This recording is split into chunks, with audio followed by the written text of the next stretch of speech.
Hello, good afternoon. Welcome to Communities Live here at Sheffield Live 93.2 FM. And we have Carrie Stones, Campaigns Manager at RSPCA, and Jess Baker, Chartered Psychologist. Good afternoon. Hi, thanks very much for having Good us. afternoon. So we're coming near to the time now where we're having fireworks. It's going to be bonfire. Remember the 5th of November. So we have, but we also have a problem with pets and fireworks because they tend to get scared quite easily. Now, figures show as many as 14 million Brits are planning to attend private displays to mark Bonfire Night, while a further 22 million are expected to attend public fireworks events. Now, that's a staggering amount of people. It is, yeah. It's a huge amount, and I think that's why our Kind Sparks campaign is so important this year. This year's campaign is all about fostering positive community cohesion by encouraging conversation between neighbours. Each year, through our impact reporting survey, we hear the experiences of the public, and many of those detail not only the impact fireworks has on them and their animals, but also the disharmony it may have caused within communities and with neighbours as well. So our Kind Sparks campaign is aimed at those who might be thinking about having a fireworks display at home, backyard displays if you like, and encouraging them to think about the stress fireworks have on their neighbours with pets, local farmers and wildlife lovers as well. And we're just asking people to be a kind spark this year and just make one change to their celebration plans. My brother has a dog as well. So, I kind of fully understand what it's like to have a firework display. Because it does kind of startle pets. And people don't seem to realize that. But it's like, what can we do more? What can we do more to try and calm our pets down when we have a firework display? So where this fireworks season, we're calling on the nation to remember their neighbours, including pets, wildlife and farmed animals who find fireworks distressing because of the impact it has on their animals. We don't want people to feel bad about fireworks. We know they are a part of our history, cultures and traditions, but there are some simple changes anyone can make to reduce the impact displays have on the neighbours and animals and ensure they're enjoying the fun responsibly. We've created the Kind Sparks Guide to build greater understanding of the issue with practical tips and advice for people planning to host a private display or attend a public fireworks event to help them minimise the impact on their surrounding area, from attending organised events only to using low noise fireworks. We've also created an interactive map this year that allows anyone to see the number of cats and dogs that would be impacted by fireworks in their garden, as well as the decibel level, which the animals would hear the fireworks depending on their proximity. The tool is on our RSPCA Kind Sparks webpage, and all you need to do is pop in your postcode and it will demonstrate for you how many cats and dogs will be impacted by fireworks noise within a 6-mile radius. And this tool is informed by the pet population data published by Animal and Plant Agency, and it's modelled on cats and dogs as they are domesticated animals. With this tool, we aim to give people a flavour of how animals may be impacted, but of course we must remember fireworks do not just impact cats and dogs. It is much broader than this, and horses, farm animals and wildlife of course are impacted by fireworks as well.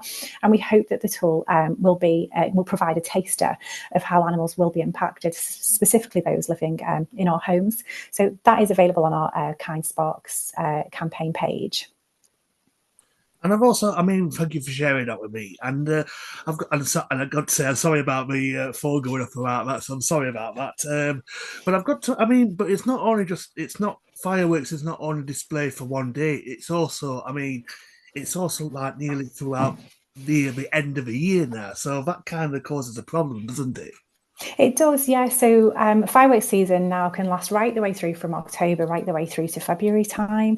Just last year alone, we received 1,200 responses to our impact reporting survey, and 64% of those who highlighted that fireworks had impacted their animals were affected by backyard displays.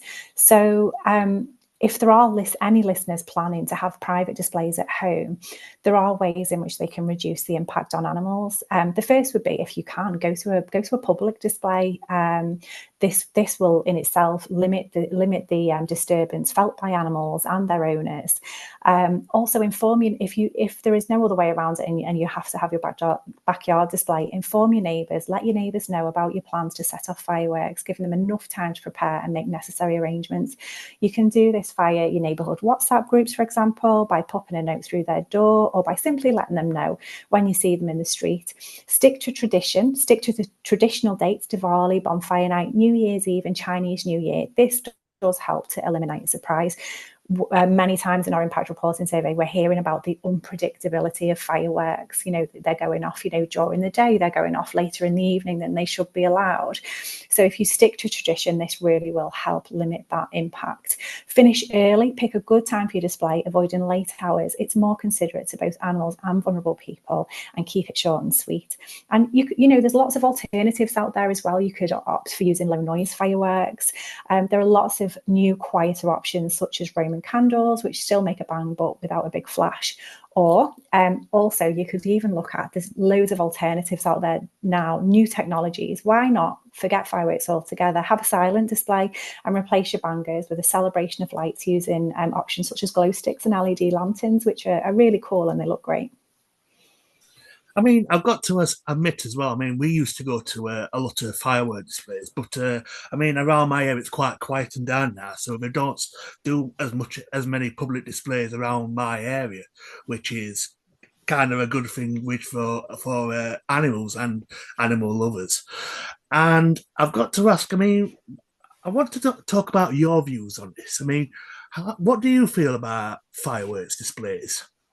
So I think the thing to point out mainly is, we're not here to ruin anybody's fun. We understand there is a place in our calendar for fireworks. There is lots of tradition around it, and it is part of our culture.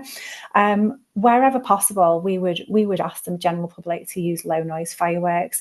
We are on our webpage as well, on our Kind Sparks campaign page. We are asking members of the public if they have been impacted by fireworks in the past and do have views on fireworks legislation. They can actually write to their MP. We are currently asking for UK Gov to reduce the maximum decibel level of traditional fireworks from the 120 decibels as it currently is to 90 decibels. Wow. We're also asking for the limit of sale of consumer fireworks to category 4 F1 and F2 and only specialised licensed shops.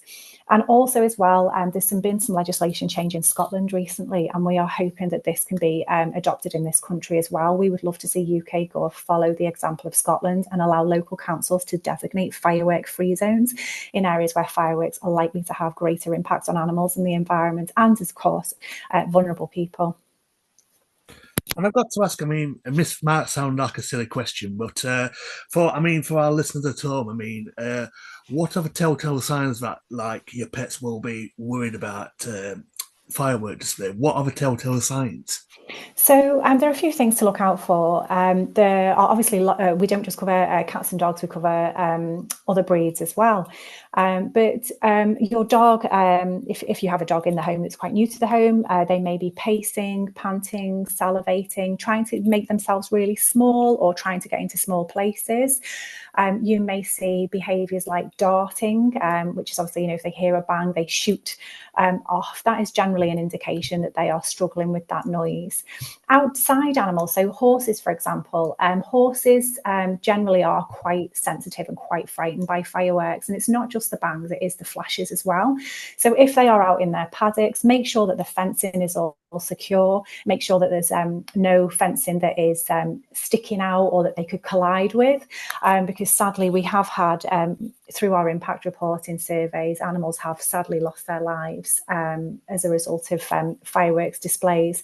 So there are lots of hints and tips on what you can do to protect your animals on our RSPCA advice and welfare pages. So please do have a look at that, because it spans right the way through, from cats and dogs right the way through to small animals such as guinea pigs and rabbits. You might want to bring them into the kitchen, for example. You may want to pop a blanket over, make sure they've got lots of bedding in their cages for them to burrow into. So there is lots of advice on there that will help you, and probably much more than I can give you on the radio today. But do give us a look.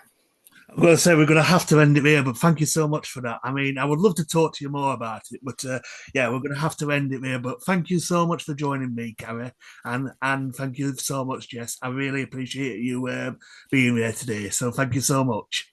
Okay, thank you very much. Thanks. Bye. Bye. Cheers, Chris. Thank you. Have a good rest of your day. Thanks, Ben. Take care, mate.